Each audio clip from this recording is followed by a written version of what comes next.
poetry parties, everybody pushing their books and CDs. I dabbled in some metaphors, alliteration, and rhyme. You know, all the cool cats was doing it at the time. I even tried some of that hard stuff, you know, that free verse, but spoken word was my curse. At first, I would do a poem every once in a while, you know, just something to relax to. Now I can't make it out of bed and to breakfast without doing at least 2. I'm fiending for poetry like Craig and Smokey, looking for a dime bag. And I just want to roll my pages like zigzag and light it with lines that flow hot like lava, making the average poet sweat and slobber. I want to write them pages that ignite stages. I want them monstrous metaphoric rhymes that's got to be kept behind cages. After a while, I just got desperate. I got so desperate for poetry, I put aside that homophobia crap and found myself sitting in some white man's lap. First time it happens, I take a deep breath and pause. Oh, please, please, Mr. Claus, I swear I'll be good this time.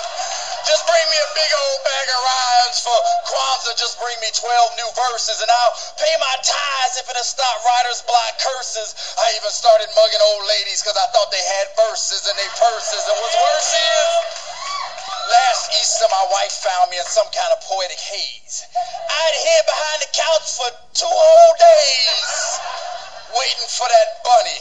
See, I heard that the Easter Bunny was actually a metaphor for life and new beginnings. I figured a 6-foot fluffy-ass metaphor would have something to spare. I know he ain't real, but I ain't care.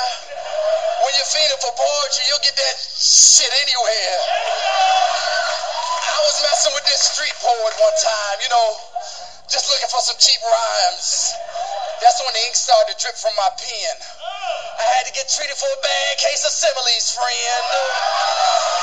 That's when I learned how to keep the cap on my pen. I knew poetry had become a curse when I had sold 2 kidneys for just 1 verse.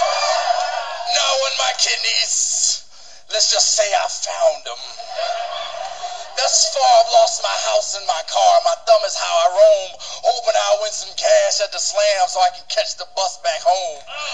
There was a time in my life where I had to be treated at a mental wellness facility because of my attempt to enhance my ability in poetically spiritual gain by injecting ink directly into my vein.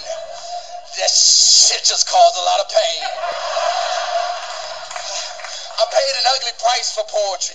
I almost lost my wife for poetry. I almost lost my life for poetry. Hell, I'll take your life for poetry. Cut me with a knife, I'll bleed poetry. I breathe poetry. My weed is poetry. I need poetry. The downfall of man ain't greed, it's poetry. Yo, judges, I'll wash your windows if you'll just let me read some poetry.